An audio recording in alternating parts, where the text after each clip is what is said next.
ladies, are you willing to do your wifey duties or your wifely duties? Does anybody even use that term anymore? Is that something very modern or is it something very ancient? And when you think of wifely duties, what do you think of? I'm going to say the first thing I think of is intimacy. I think of cooking, cleaning, doing the laundry. I think of those as quote unquote traditional wifely duties. Like a man is going to expect a certain amount of intimacy. That's the number one thing that I think of. And do you owe that to a man? Should you do wifely duties? Are you cool with that? Or does that tick you off? It depends on who you're talking to. I will tell you why I got ticked off about it, because I was listening to a pretty well-known relationship expert, I suppose. Well, he is at least like a dating coach or something like that. And he helps a lot of people with their relationships on YouTube, at least. And he was doing a live, and a lady wrote a comment that she was tired of doing wifely duties unmarried, that it was getting old to her and it was frustrating her and upsetting her, meaning intimacy. I think that's what he assumed, and that's what I assumed as well. So, how would you have answered her question? Think of it from a perspective of a woman, because one thing that men will do is fight for men. Women, we say we will fight for women and women's rights, and we will to a certain extent. But you put a man in the picture, you put a relationship in the picture, and suddenly that goes out the window. We no longer fight for what we want. We're afraid to say what we want because we don't want to lose the guy. So how many times do you do wifely duties, or have you done a wifely duty? And you know what I'm talking about. I'm talking about the main thing, and you're not married. So number one, that's the number one problem. You're doing wifely duties, but you're single. Technically, you don't owe anybody anything wifely. So you're intimate with someone who has not made you his wife. But what really frustrated me about this guy, and I want to call his name, but I don't want to start a war, so you can just guess who he is. He said men do not consider, he didn't say men, he said basically men and women do not consider intimacy a wifely duty. Why would he say that? He's saying that because he wants you to give it up to him without having to marry you. Because while he believes in marriage, he really rides the fence on trying not to get married, in my opinion. Like, we need to spend at least this amount of time getting to know each other before we can even, like at least 6 months before we can even decide if we want to even be in a relationship together. So even though he advocates for relationships, there's a fear there when it comes to marriage. So of course he's going to tell all his women listeners that we, meaning men and women, do not consider having sex to be a wifely duty anymore. Okay, how will women speak up for that? Most of them go silent. They go silent because they know that in the back of their minds, they feel, and some of you may get angry at me. I mean, I care, but I'm gonna speak my truth, and you are welcome to disagree with it. I think most women become very desperate when it comes to male attention and not wanting to lose a man that she's with. And even though she knows that sex does not I mean, it means something. I'm not saying that women don't like to do it, because they do. However, if you were to choose, you would choose marriage over that. That is more important to you. Getting married to the man that you are madly in love with is far more important than sex. So if you are sleeping with this man and he's not giving you marriage, which is what this guy was trying to say, is that, hey, we're all in agreement here. We're grown. We just want to be intimate. So we don't consider that a wifely duty, because we want you to give it to us without you being a wife. What woman is okay with that? What woman is okay with not being your wife while she's giving it up to you all the time on a consistent basis? You tell me, what woman is okay with that? What woman is in agreement with it? But how many women do it knowing that what they really want is marriage? But they know that that guy is going to have a cow and potentially leave you if you're not giving it up. But you have just neutralized the playing field. It's not neutralized, actually. Neutralized would be, let's get married and then be intimate, and then we both have what we want.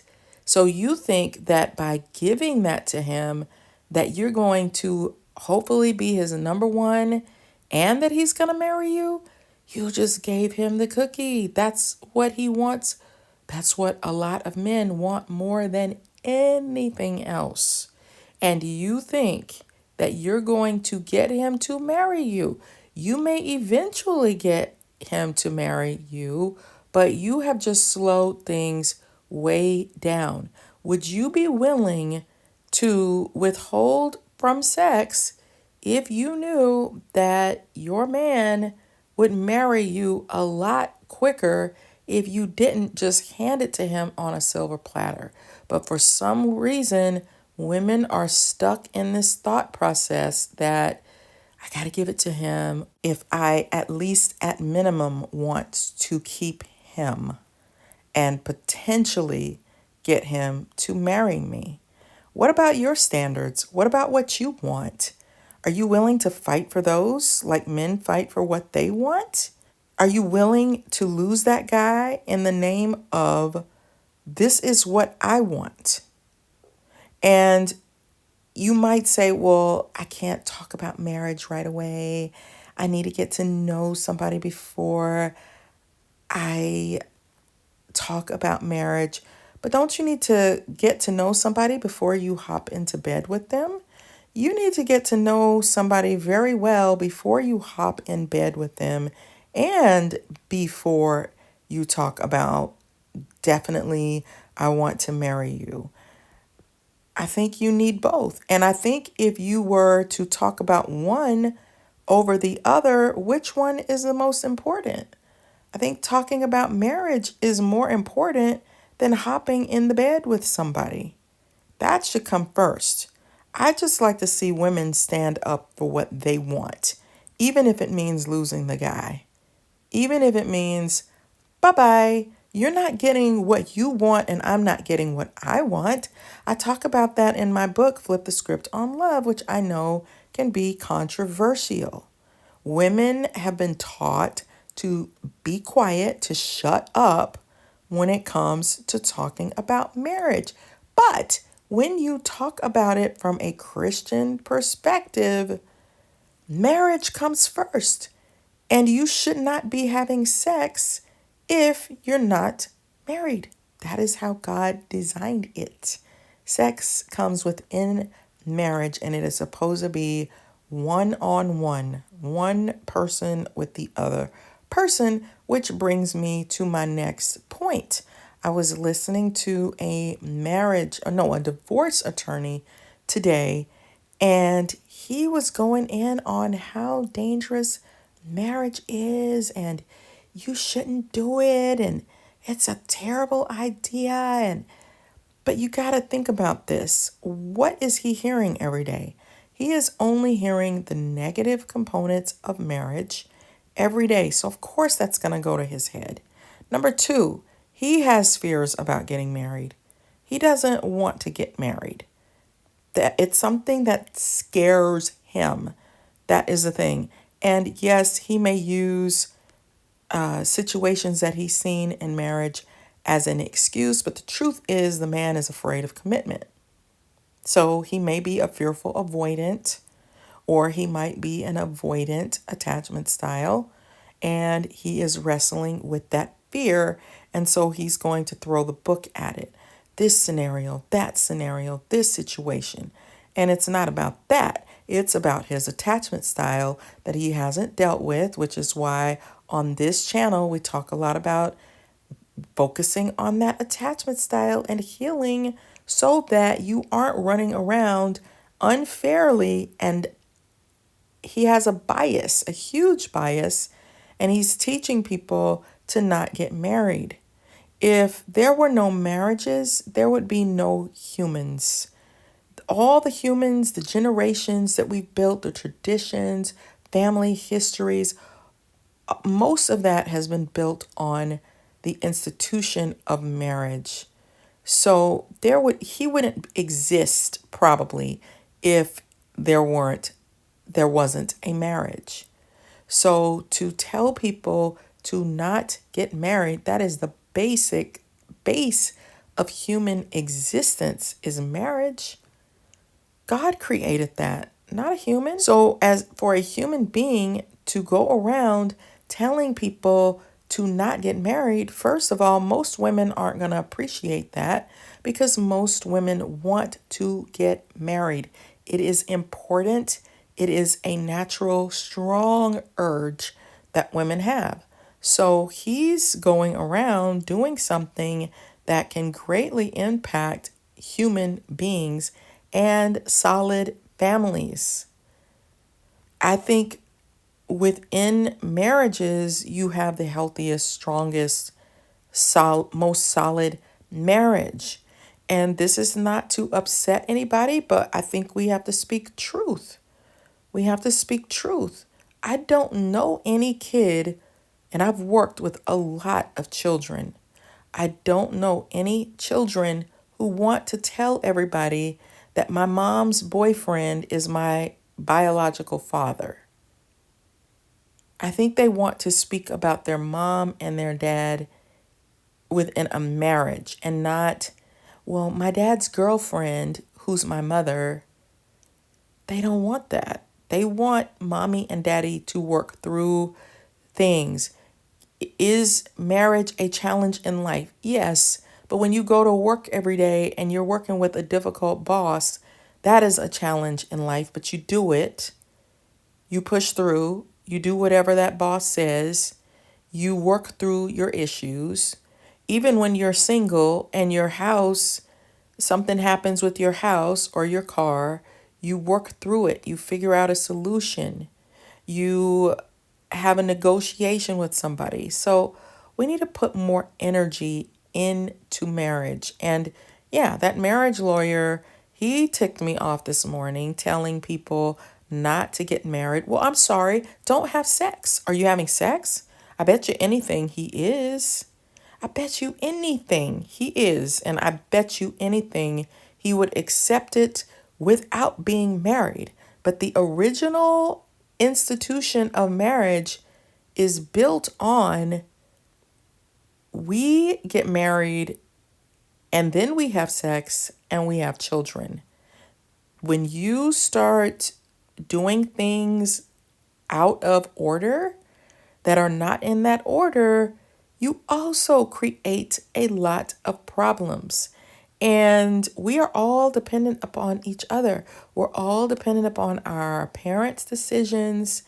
And I think every child deserves to have a mother and a father who are married.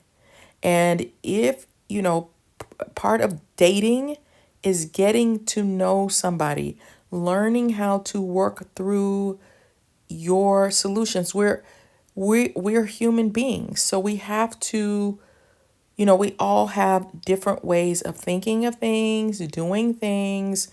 Why not take on the beautiful challenge of, hey, you know what? I want to get married. I want to try this. I want to build a great relationship. It's your relationship. If you want to travel, then travel. You have a say in how your relationship goes and what you make of it. You can make it a lot of things. You can make it fun. You can do special things for every holiday. You can write love notes. You can sing each other songs. You can dance. I mean, you get to create. You can have game nights. You can make it fun. You can take walks together. You can read the Bible together. You've got this person that is your person, your special person, and you get to create the rules. I mean, not all the rules, but you get to create the fun stuff that you do. And you have this person advocating for you and helping you. If you are single, you're still going to have to take out the trash. You're still going to have to do things that you don't necessarily want to do. It is hard work being single. So when you get married, all of a sudden it's this awful thing. You had to do a lot of things. You had to do a lot of things. You still had to cook, clean, do all kinds of stuff that you didn't necessarily want to do as a single person. So now all of a sudden, when you get married, those things are terrible? No. You just are working through those things with another person. And why not take that on? Who are you? Like, you're not better than anybody else. Why can't part of life be getting married and working through life with someone else? That is the biological design. Why wouldn't you put energy towards that? You put energy towards everything else.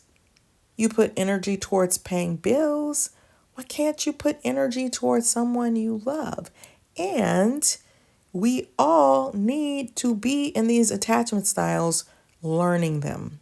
Because if you get with somebody who's a fearful avoidant and they are not working through their stuff or they don't understand it, first of all, it would be very loving for you to introduce them to some of it and help them to understand that part of themselves because maybe no one has taught them.